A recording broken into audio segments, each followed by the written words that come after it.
بسم اللہ الرحمن الرحیم۔ آپ لوگ سب خیریت سے ہیں؟ سب کی طبیعت ٹھیک ہے؟ تو کام کوئی چھوٹا ہو یا بڑا ہو، ہر کام کی کوئی نہ کوئی اہمیت ہوتی ہے۔ کوئی کام چھوٹا نہیں ہوتا۔ جو کام اگر مشکل ہے تو اس کو آسان بنانے کے طریقے ہوتے ہیں، اور اگر کسی کام میں کوئی مشکل ہو رہی ہے، کوئی بات سمجھ میں نہیں آ رہی ہے، تو ظاہر ہے پوچھ کر بھی کیا جا سکتا ہے، اور سب یہاں پر ہم سیکھ رہے ہیں، مجھ سمیت۔ میری یہ فیلڈ نہیں ہے ایجوکیشن، لیکن جب کوئی ذمہ داری اللہ کی طرف سے مل جائے تو پھر اس کو بہتر طریقے سے نبھانے کی کوشش کرنی چاہیے۔ یہ تو ضمناً بات میں نے کر دی، لیکن یہ کہ پہلے تو چلو اللہ کا شکر ہے کہ ہمارا یہ سیشن بھی مکمل ہو گیا اور پیپر بھی ہو گئے، لیکن ہر کام کو کرنے کے بعد اس کا جائزہ لینا چاہیے، اس کو دیکھنا چاہیے کہ اس کام میں کہاں غلطیاں ہوئی ہیں جو آئندہ نہیں ہونی چاہیے۔ جو اچھا ہوا ہے اس پہ شکر ادا کرنا چاہیے، اور جو غلطیاں ہوئی ہیں اس کو آئندہ نہ ہونے کی کوئی صورت بنانی چاہیے۔ اب یہ جو پیپر ہوتے ہیں تو فائنل والے دن، آخری پیپر والے دن، ایک جو بد تہذیبی ہوتی ہے بچوں کی طرف سے، یہ سیاہی پھینکنا، ایک دوسرے کے اوپر کپڑے گندے کرنا، اسکول کا ماحول خراب کرنا، پھر دیکھا اس مرتبہ جھگڑا بھی ہو گیا۔ اب وہ کہاں سے ہوا، کیسے ہوا، جبکہ آپ لوگوں نے جو ہے وہ سیاہی کی بوتلیں بھی ان سے برآمد کی ہیں، اس کے باوجود بھی وہ جو ہے چکمہ دینے میں کامیاب ہو گئے، اور پھر بھی سیاہی ان کے پاس تھی۔ اب وہ کیسے انہوں نے چھپا کے رکھی، کیا کی، یہ ہمارا کام ہے کہ ہمیں پتہ ہونا چاہیے کہ آئندہ کس طرح ان کو چیک کرنا ہے، دیکھنا ہے کہ اس کی نوبت نہ آئے۔ پہلی مرتبہ یہ ہوا ہے کہ اتنا بڑا ہنگامہ ہوا ہے، اور جو کسی کو کسی کے ساتھ کوئی ٹسل تھی تو اس نے اس موقع سے فائدہ اٹھاتے ہوئے اپنی وہ بڑاس نکالنے کی پوری کوشش کی۔ تو یہ دیکھنا ہے کہ یہ فائنل والے دن ایسا ہوتا ہے تو یہ نہیں ہونا چاہیے۔ اب جن بچوں نے یہ کیا ہے وہ تو خیر ان کو میں نے وارننگ تو دے دی ہے، اور کوشش میری یہی ہے کہ وہ پھر اسکول میں ریگولر نہ آئیں، کیونکہ ان دو بچیوں کی تو ٹسل آپس میں چل رہی ہے، وہ تو کافی مہینوں سے میں دیکھ رہا ہوں، وہ اب اس انتہا تک یہ بات پہنچ گئی۔ اب یہ نیا انشاءاللہ سیشن شروع ہوگا جو 28 سے شروع ہونا ہے، اور پھر آگے رمضان بھی آ رہا ہے، تو میری کوشش تو یہی تھی کہ رمضان میں ہم چند روز چلا کر کے چھٹی دے دیں تاکہ سہولت ہو ٹیچروں کو بھی، پیرنٹس کو بھی، بچوں کو بھی۔ لیکن لگتا یہ ہے کہ ہمیں کم از کم بھی 8-10 دن اسکول چلانا پڑے گا، یہ مجبوری ہے، کیونکہ ایک تو کورس لینے کا جو سلسلہ ہے یہ پیرنٹس سب کیا کرتے ہیں، اتنی جلدی لیتے ہیں، پھر وہ رمضان کی چھٹیاں ہو جائیں گی، پھر بعد عید کے بعد چلی جائے گی، تو اور کسی اسکول میں خیر رمضان کی چھٹی تو نہیں ہو رہی، اگر وہ دیں گے بھی تو درمیان میں ہی دیں گے، تو اس کو دیکھیں گے، اس کو ٹائمنگ کا کچھ دیکھ لیں گے، ایسی ٹائمنگ رکھ لیں وہ کم سے کم ہو، جس میں زیادہ مشکل نہ ہو۔ ویسے تو اللہ کی طرف سے یہ حکم ہے کہ رمضان میں لوگوں کو سہولت دو، ان سے مشقت نہ لو، ان کو روزہ رکھنے میں آسانی ہو. لیکن یہ ہمارا جو ملک ہے، ہمارا جو معاشرہ ہے، یہاں تو ہم تو نام کے مسلمان ہیں. حکومت کو تو چاہیے کہ رمضان میں ساری سرگرمیاں معطل کر دے. اللہ کا حکم ہے، یہ اللہ کا حکم ہے کہ رمضان میں دن میں کوئی کام نہیں ہوتا، جو کام بھی ہوتے ہیں وہ رات میں ہوتے ہیں. ایجوکیشن تو معطل ہو جاتی ہے رمضان میں، وہ صبح کے وقت ہی ہوتی ہے. لیکن کیا کریں، یہاں تو ہم آگے آ جائیں، یہاں تو ہم عبادتی مسلمان ہیں. ہم نہیں، عوام نہیں، حکمراں. یہ ان کی ذمہ داری ہے کہ وہ رمضان میں ایسا بنائے سسٹم کہ وہ ماحول عبادت کا ہی بنے، لوگوں کو عبادت کرنے میں آسانی ہو، تہجد پڑھنے میں آسانی ہو. رمضان جو ہے عبادت کا مہینہ ہے کہ رات کو اٹھیں، سحری سے پہلے تہجد پڑھیں، پھر روزہ رکھیں، نماز پڑھیں اور سو جائیں، آرام کریں.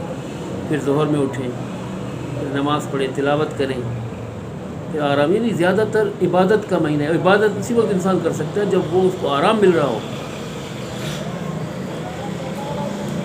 دوسری بات یہ ہے کہ یہ جو آج کیا ہے، آج کون سی رات ہے؟ آج شب برات. شب برات کی کوئی حیثیت نہیں ہے، اس کی کوئی سند نہیں ہے، کوئی یہ بابرکت رات نہیں ہے.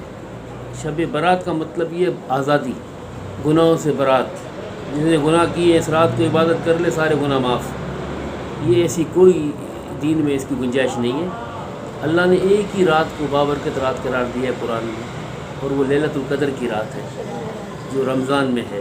اس کو اللہ نے کہا ہے کہ یہ 1000 مہینوں سے بہتر ہے. اس رات کا کہیں ذکر نہیں ہے. اور عبادت تو ہر رات کو کی جا سکتی ہے. روزے تو آپ ہر دن رکھ سکتے ہیں، لیکن رمضان کے علاوہ کنٹینیو روزے نہیں رکھ سکتے. ایک دن رکھیں گے، ایک دن گیپ کریں گے. نفلی روزے اس طرح رکھنے کی اجازت ہے. روزانہ ہر روزہ آپ پورے سال روزے رکھ سکتے ہیں، لیکن گیپ کر کے. اور روزانہ عبادت کر سکتی ہیں، رات کو روزانہ تہجد پڑھ سکتی ہیں. ہر رات اللہ تعالیٰ کہتے ہیں میں رات کے پچھلے پہر پہلے آسمان پہ آ جاتا ہوں، اور اللہ تعالیٰ آواز لگاتا ہے کوئی مجھ سے مانگنے والا. تو یہ کوئی خاص رات نہیں ہے. ہاں لیلۃ القدر جس کا اللہ نے قرآن میں ذکر کیا ہے کہ یہ 1000 مہینوں سے بہتر ہے. اس رات کو ملائکہ جو ہے وہ تنزل الملائکہ، ان کا نزول ہوتا ہے، ملائکہ کا نزول ہوتا ہے. اسی رات کو اللہ نے بابرکت قرار دیا. لیکن مسئلہ کیا ہے کہ مسلمان ہم جو ہیں، ہم دین کے معاملے میں سنی سنائی باتوں پہ چلے جاتے ہیں، لیکن کپڑا بھی جو ہے کسی اور کے کہنے پہ نہیں لیتے جب تک خود مطمئن نہ ہو. دودھ بھی کسی کے کہنے پہ نہیں لیتے جب تک خود مطمئن نہ ہو کہ کہاں کا دودھ اچھا ہے. اور آلو پیاز بھی نہیں لیتے جہاں سستا نہ ہو تو مطمئن نہ ہو. لیکن دین کے معاملے میں ہم جو ہے وہ دیکھو کون ہے، دین کے معاملے میں ہم سنی سنائی باتوں پہ چل رہے ہیں. یہ شب برات ہے، یہ جو کنڈے ہیں، یہ جو ہے وہ فلانا ہے، یہ 30واں ہے، 10واں ہے، 40واں ہے سال. اس کے معاملے میں ہم معلومات نہیں کرتے، نہیں پڑھتے. اللہ کے دین تو قیمتی ہے. یہاں غلط چلیں گے تو بدعت ہو جائے گی. اور اللہ کے نبی نے فرمایا بدعت جو ہے وہ کل بدعت ضلالہ، کل ضلالہ فی النار. ہر بدعت گمراہی ہے، اور ہر گمراہی کا ٹھکانہ جہنم ہے. اور بدعت اس کو کہتے ہیں کہ جو دین میں نہ ہو جو کام اس کو کیا جائے، وہ بدعت ہے. اب ہم جو ہے وہ اس میں غافل ہیں. تو اس کا بھی خیال رکھنا چاہیے. خود اپنی معلومات کریں. دبئی اسلامی بینک چھوڑے اس کو، اکاؤنٹ کے بارے میں بات اکاؤنٹ میرا نہیں. تو اس کا خیال رکھنا چاہیے. ہم مسلمان ہیں، باقی تو ہم جو کچھ ہم کر رہے ہیں یہ تو سارا ٹیمپریری ہے. یہ تو ایسی بس ایک زندگی گزارنے کے لیے ایک ہم اپنا کام کر رہے ہیں. اصل چیز تو وہ ہے کہ ہمیں دیکھنا ہے کہ اللہ کا حکم کیا ہے اور نبی صلی اللہ علیہ وسلم کا طریقہ کیا ہے. ہمیں خود معلوم ہونا چاہیے. ہم کسی کے پیچھے آنکھیں بند کر کے نہ چلیں دین کے معاملے میں خاص طور پہ، ورنہ تو گمراہ ہو جائیں گے. وہاں تھوڑی یہ کہیں گے وہ تو قرآن میں اللہ نے کہا ہے کہ قیامت کے دن تو لوگوں سے اللہ پوچھے گا تم نے یہ کام کیوں کیا؟ کہے گا مجھے شیطان کہے گا میں نے تمہارا ہاتھ پکڑا تھا. قرآن میں ہے کیا میں نے تمہارے ہاتھ پکڑ کے لے گیا تو میں نے تو تمہیں کہا، تم نے عمل کر لیا. تو وہاں تو وہ تو بھاگ جائے گا، وہ تو ویسی جہنمی ہے. لیکن اس نے کہا ہے کہ میں تو بیٹھوں گا صراط مستقیم پر، سیدھے راستے پر بیٹھ کر بندوں کو بہکاؤں گا، ان کو گمراہ کروں گا. اس کا خیال رکھنا چاہیے. قرآن کو پڑھیں ترجمے کے ساتھ، دیکھیں اللہ کے کیا احکامات ہیں، نبی صلی اللہ علیہ وسلم کی سیرت کو پڑھیں اور سنی سنائی باتوں پہ نہ جائیں. سنی تو ہے ہم، سنی کا مطلب یہ نہیں ہے کہ سنی سنائی باتوں پہ چلیں. تو اس کا خیال کریں. بہرحال 28 سے انشاءاللہ نیا سیشن شروع ہوگا. تو ہم فی الحال تو یہی کورس رکھ رہے ہیں دعویٰ کا، اس کو چلا رہے ہیں اس سال کہ ہمارے پاس کافی کورس پڑے ہوئے ہیں، اسی کو کنٹینیو کرتے ہیں. پھر اگلے سال دیکھیں گے اگلے سال کیا جہان ہوتا ہے، کیا منظر ہوتا ہے، کیا حالات ہوتے ہیں، کون ہوتا ہے کون نہیں ہوتا، یہ تو اللہ کو پتہ. لیکن منصوبہ بندی کرنی چاہیے اور ہر کام کو نئے جذبے سے، ہر دن ایک جذبے کے ساتھ آتا ہے. ہر دن کی ایک صبح جو ہے وہ ایک توانا دن کی علامت ہے، اس کے بعد دوپہر ہوتی ہے، اس کے بعد شام ہو جاتی ہے. اسی طرح معاملات بھی ہوتے ہیں کہ جس کام کو آغاز ہوتا ہے وہ اس کی صبح ہوتی ہے، پھر اس کی دوپہر درمیان آ جاتی ہے، پھر اس کا اختتام مغرب ہو جاتی ہے، وہ غروب ہو جاتا ہے. تو اس طرح ہر دن کا آغاز جب نیا ہوتا ہے تو ہر نئے کام کا آغاز بھی نئے جذبے کے ساتھ اور نئے حوصلے کے ساتھ، نئے ولولے کے ساتھ اور نئی پلاننگ کے ساتھ کرنا چاہیے. یہی جو ہے، پہلے بھی یہ بات کہتا رہا ہوں کہ جو کام ہم کر رہے ہیں اس کو مزید سمجھنے کی، اس کو مزید بہتر سے بہتر کرنے کی کوشش کرنی چاہیے. نہ کہ جو ہے وہ کہتے ہیں نا ڈرائیور کی خوبی نے گاڑی کا کمال، اللہ کے سہارے چلی جا رہی، جو چل رہا ہے بس چلنے دو. ایسا نہیں ہونا چاہیے. اس میں مزید بہتری کی گنجائش ہر کام میں موجود ہوتی ہے. اپنے علم میں اضافہ کریں، اپنے فیلڈ کے بارے میں معلوم کریں، اس میں دیکھیں. اب تو آسان ہو گیا ہے، یوٹیوب میں دیکھیں ایک ٹیچر کو، اسٹوڈنٹ ٹیچر کیا ہے، کس طرح ہونا چاہیے، کیا ایجوکیشن ہے، کیا معاملات ہیں، سب کچھ موجود ہے. اب آسان ہو گیا ہے. تو اس کو اچھے طریقے سے مزید بہتر سے بہتر کرنے کی کوشش کریں. ہاں، لگے بندے کام کرنے سے نتیجہ نہیں نکلے. دیکھیں جو کام، میں ایک بات بتا دوں، جو شخص جو کام کر رہا ہے اس کو اس کام پہ اللہ نے لگایا ہے. پہلے اس بات کو ذہن میں بٹھا لیں. مجھے نہیں پتا تھا کہ میں اسکول چلاؤں، تو مجھے کون لے کر آیا؟ کسی نے میرا ہاتھ نہیں پکڑا، اللہ نے میرے ذہن میں ڈالا. اللہ ہی تو ڈالتا ہے ذہن میں. تو اللہ کے نبی نے فرمایا کہ انسان کا دل جو ہے اللہ کے 2 انگلیوں کے درمیان ہے، وہ چاہے ایسے کر دے چاہے ایسے کر دے. تو اللہ نے ہر بندے کو ہر کام پہ لگایا ہوا ہے. جب اللہ نے کام پہ لگایا تو اللہ ہی پوچھے گا میں نے تمہیں لگا تو دیا، اب تم نے اس میں کتنی معلومات کی، کتنا اس کو بہتر کرنے کی کوشش کی. اللہ کام پہ لگا دے گا، اب اس کو مزید بہتر کرنے کی کوشش کرنا، اس کو سمجھنا، وہ ہمارے ہاتھ میں. اللہ کے نبی نے فرمایا کہ اللہ تعالیٰ لوگوں کو لوگوں سے ملاتا ہے، خود سے نہیں ملتے لوگ، حدیث ہے، اللہ ملاتا ہے. اب لوگوں سے تو مل گئے، اب ان سے کتنا ہم نے سیکھنا ہے وہ ہمارے اوپر ہے. وہ اللہ نہیں ہمیں سکھائے گا بٹھا کر بیٹھو، ہمارے اوپر ہے وہ. تو اسی طرح میں نے موچی سے پوچھا کہ مجھے یہ بتاؤ کہ تم پیدا ہوئے تھے یا تم جب ہو، تم ذرا سمجھدار ہوئے، تم نے یہ پلاننگ کی تھی کہ میں موچی کا کام کروں گا؟ اس نے کہا نہیں، میں کیوں سوچوں گا کہ موچی کا کام کروں؟ کون چاہتا ہے کہ لوگوں کے جوتے جو ہاتھ میں لے کے میں نے بولا تم کیسے موچی بن گئے؟ بولا مجھے پتہ بھی نہیں چلا موچی کا. میں نے نائی سے پوچھا کہ تم نے یہ سوچا تھا کہ میں بڑا ہو کر نائی بنوں؟ بولا میں نے نہیں سوچا، میرے خاندان میں کوئی نائی نہیں ہے، مجھے خود پتہ نہیں میں کیسے نائی بن گیا. تو یہ اب اللہ کو نائی بھی چاہیے، یہاں موچی بھی چاہیے، درزی بھی چاہیے، اور تو چھوڑو یہ جو ہے وہ نالے صاف کرنے والے بندے بھی چاہیے جو محدود میں اتر جاتے ہیں. دیکھا ہے آپ نے، ڈبکی لگاتے ہیں ناک بند کر کے، گندگی میں اتر جاتے ہیں. اب یہ اگر نہ ہو تو یہ کام تو ہمیں کرنا پڑ جائے. تو اللہ اپنے کارخانے کو چلانے کے لیے ہر قسم کا ورکر چاہیے، تو اللہ ہی لگاتا ہے. تو پھر میں نے اس سے کہا کہ تمہیں اللہ نے لگایا نا پھر کام پہ، تم خود سے نہیں آئے ہو. اب اس کام کو تم جتنا بہتر کر سکتے ہو وہ کرو. اللہ ہی پوچھے گا آپ سے، آپ کو اس سے بارے پوچھے گا. آپ یہ سوچو کہ اللہ تو وزیر اعظم کو پوچھے گا، نہیں.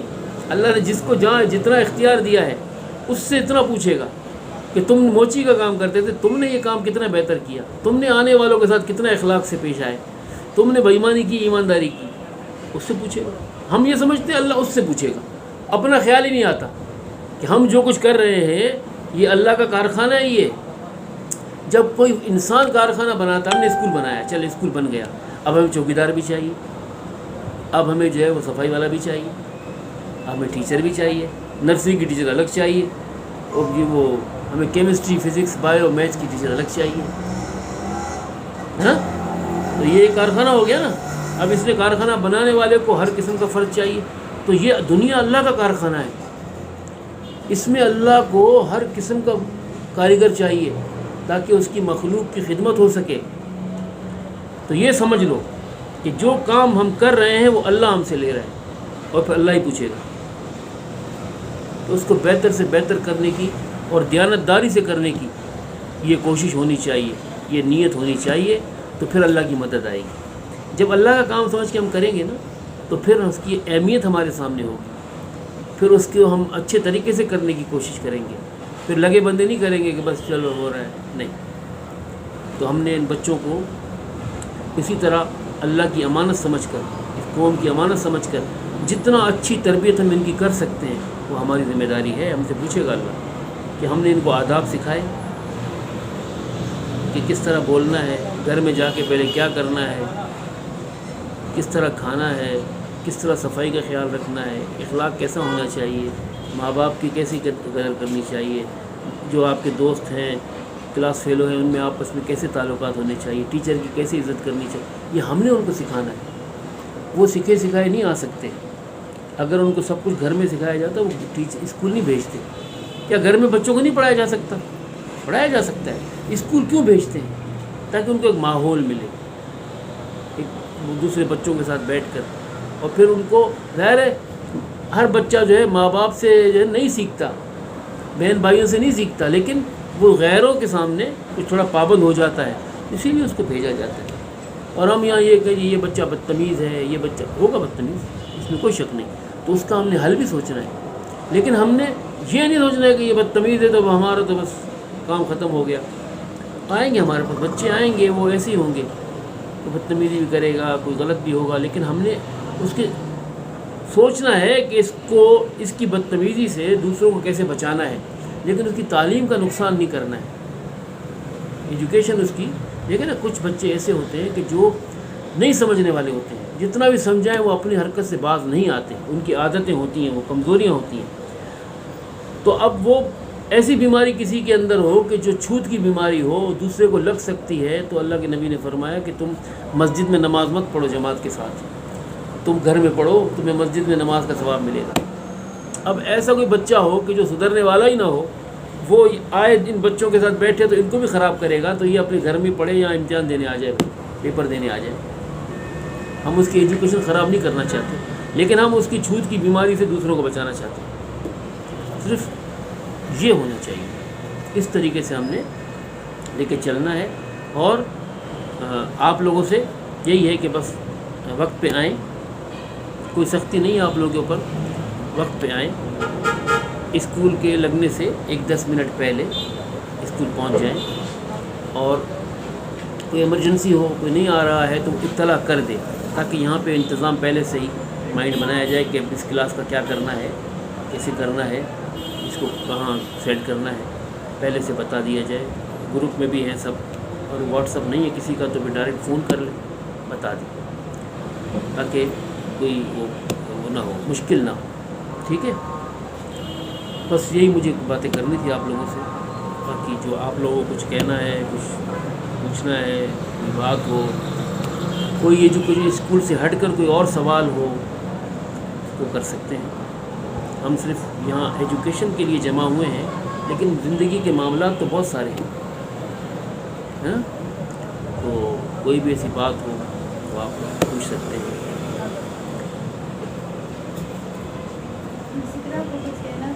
اسی طرح تو کہیں کچھ نہیں، یہی کہنا تھا کہ کچھ نہیں. چلیں،